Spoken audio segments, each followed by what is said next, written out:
Novo presidente da Câmara diz confiar em solução próxima para as emendas parlamentares. E você vai ver também. Oposição tem nova aposta para reverter inexigibilidade de Bolsonaro.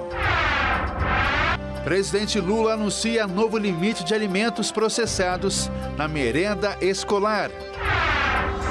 China anuncia tarifas de até 15% sobre produtos dos Estados Unidos. E ainda, Peru descobre nova pirâmide de civilização mais antiga da América. Tudo isso você confere a partir de agora no Jornal das 18h30.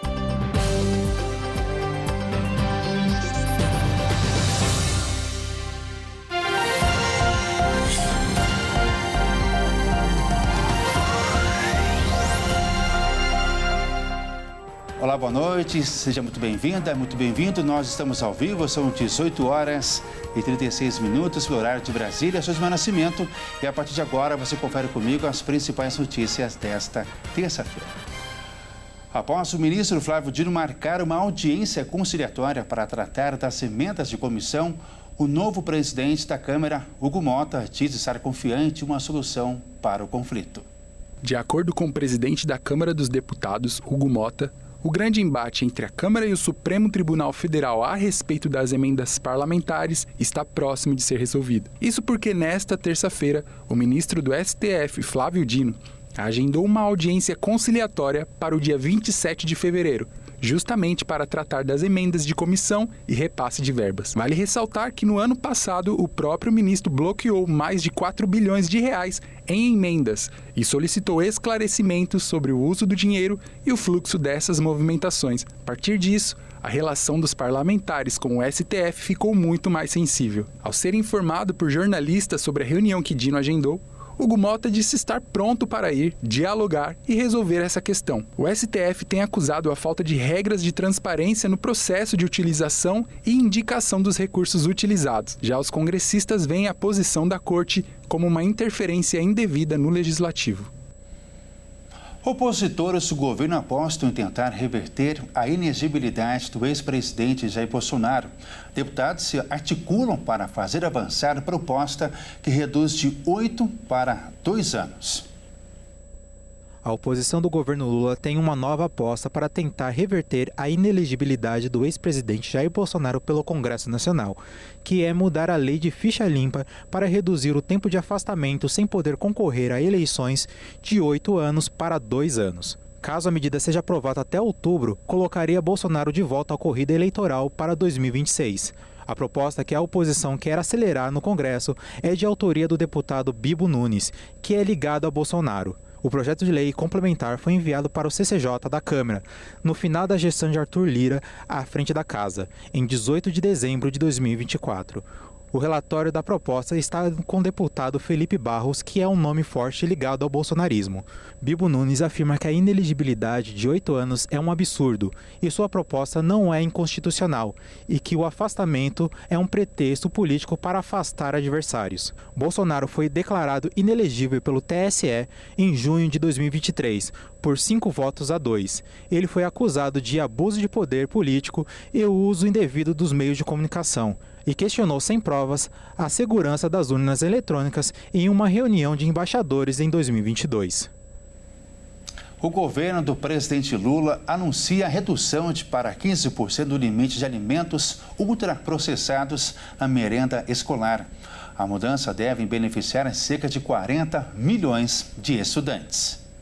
O Programa Nacional de Alimentação Escolar deste ano propõe a redução dos alimentos ultraprocessados na merenda escolar dos alunos. Esses alimentos são submetidos a um longo processo de fabricação e contêm ingredientes artificiais, não encontrados na cozinha doméstica, como aditivos para substituir a cor, dar aroma e conferir texturas, por exemplo. Um dos objetivos do programa é estimular bons hábitos alimentares nas crianças e nos adolescentes matriculados na rede pública, por meio de ações de educação alimentar e nutricional, e da oferta de refeições que garantam necessidades nutricionais dos estudantes. O programa também dá visibilidade às atividades já desenvolvidas para as escolas públicas de todo o país. O PNAE é financiado pelo Fundo Nacional de Desenvolvimento da Educação, O programa inclui o repasse de verbas federais aos estados, municípios e o Distrito Federal, para atender estudantes da educação infantil ao ensino médio, além das unidades federais e das instituições mantidas por entidades filantrópicas. Uma pesquisa divulgada no ano passado pela Fundação Oswaldo Cruz mostrou que o Brasil registra cerca de 6 mortes por hora, devido ao consumo de alimentos ultraprocessados. O levantamento considera o número de 2019, quando houve 57 mil mortes prematuras, o equivalente a 156 óbitos por dia. O número de casos de dengue no Brasil no mês de janeiro aumentou em quase 200%. As mudanças climáticas, falhas de comunicação e falta de articulação política agravaram o quadro da doença e dificultam o combate ao Aedes aegypti.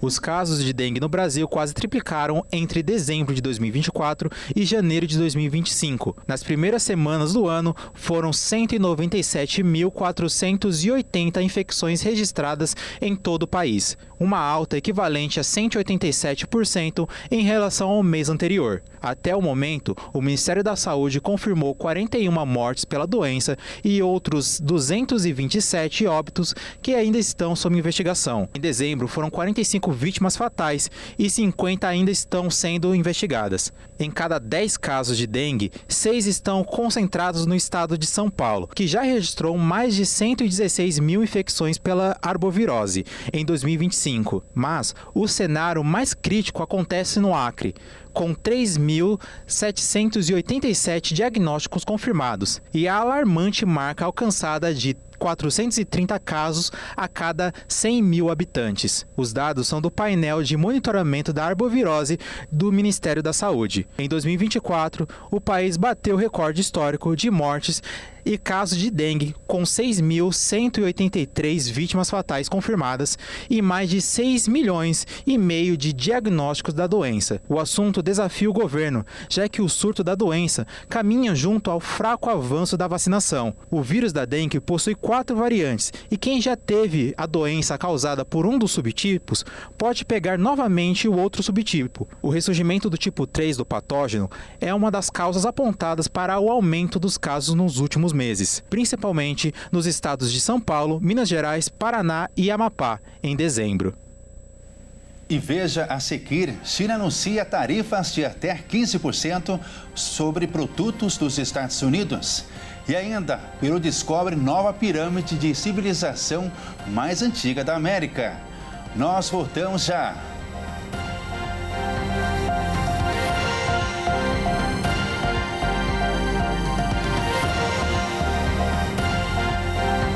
Economias do mundo representa uma nova guerra comercial que pode causar impactos em todo o planeta.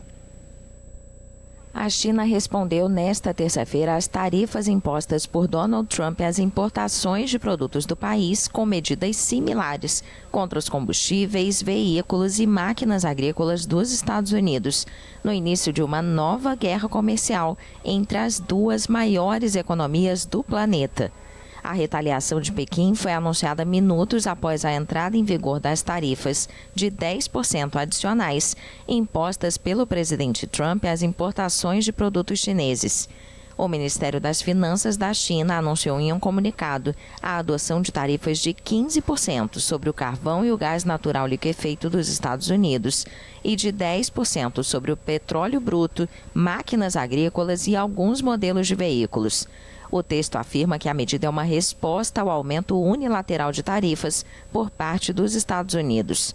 O país asiático também apresentou uma reclamação à Organização Mundial do Comércio para defender seus direitos e interesses legítimos contra a imposição de tarifas sobre os produtos chineses nos Estados Unidos.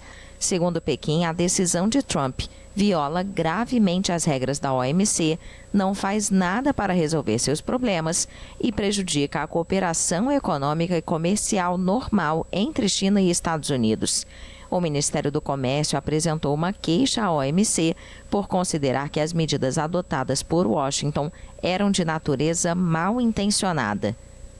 Além da resposta tarifária, as autoridades chinesas anunciaram uma investigação contra o grupo americano Alphabet, matriz do Google, por violação das leis antimonopólio e a inclusão do grupo de moda PVH, proprietário das marcas Tommy Hilfiger e Calvin Klein, e do grupo de biotecnologia Illumina, em uma lista de entidades não confiáveis. Pequim também anunciou novos controles sobre a exportação de metais e produtos químicos raros, como tungstênio, telúrio, bismuto ou molibdênio, utilizados em várias indústrias.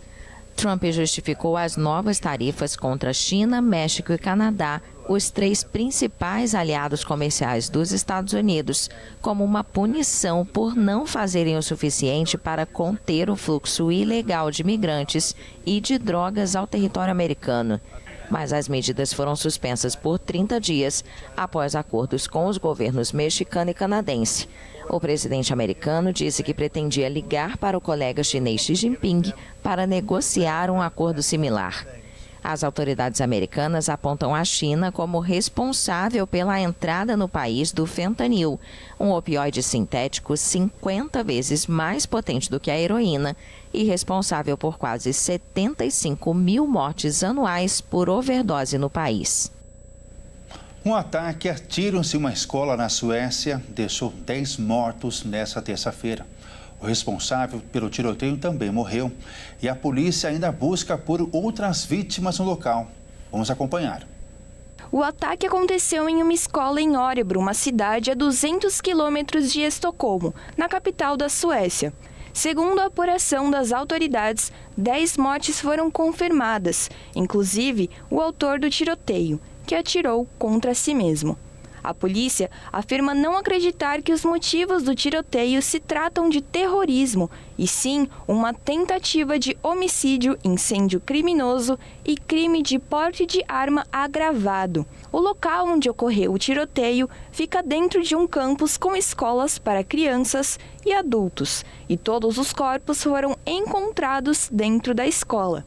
Mas a polícia ainda está na busca dentro da extensão do ataque. De acordo com a imprensa local, o autor do ataque não tinha antecedentes criminais e possuía licença para o porte de armas. Além disso, os investigadores acreditam que ele agiu sozinho. O hospital da região está em estado de emergência para atender os feridos e, em comunicado, a polícia disse que o perigo ainda não acabou e pede para que os moradores se mantenham longe do local do ataque. Em uma coletiva, o primeiro-ministro da Suécia, Ulf Kristersson, declarou que esse é o pior ataque na história do país e lamenta as mortes e orienta que as pessoas sigam as instruções das autoridades. E amanhã será a grande estreia da volta de Neymar ao Santos. E o craque é o brasileiro com mais gols em atividade.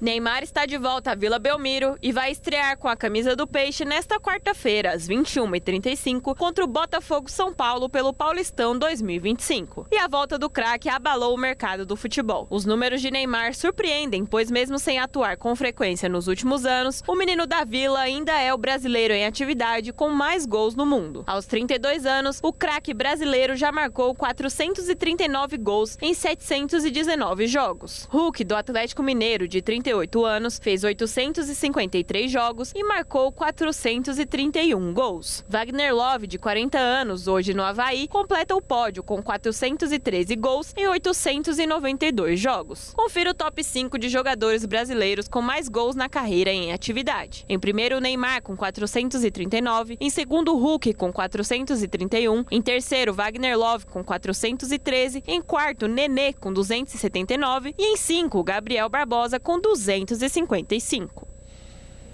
E o Hamilton vai estar nas pistas hoje novamente. Ele vai pilotar o carro da Ferrari que foi usado ano passado. Esse vai ser um bom teste para o inglês, já que o carro desse ano é bem parecido com o ano anterior. Vamos acompanhar.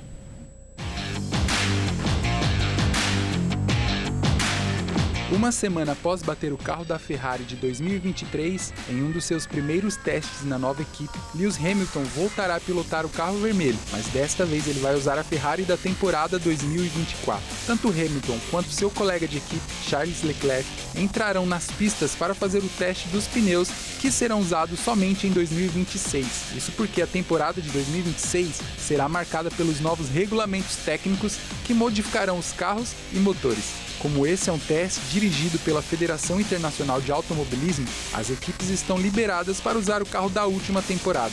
Já no caso de testes realizados pelas equipes para dar quilometragem aos seus pilotos ou habituá-los aos seus carros, só são permitidos o uso dos veículos de no mínimo 2 anos atrás. Foi por este motivo que Hamilton usou um carro de 2023 em seu primeiro teste com a Ferrari, carro que Hamilton acabou batendo. O SF24, carro do ano passado da Ferrari que Hamilton vai pilotar hoje, tem praticamente a mesma funcionalidade do carro que ele usará neste ano, sem muitas alterações. A Fórmula 1 retorna oficialmente em 16 de março com o GP da Austrália, primeira etapa de um total de 24 previstas no próximo campeonato.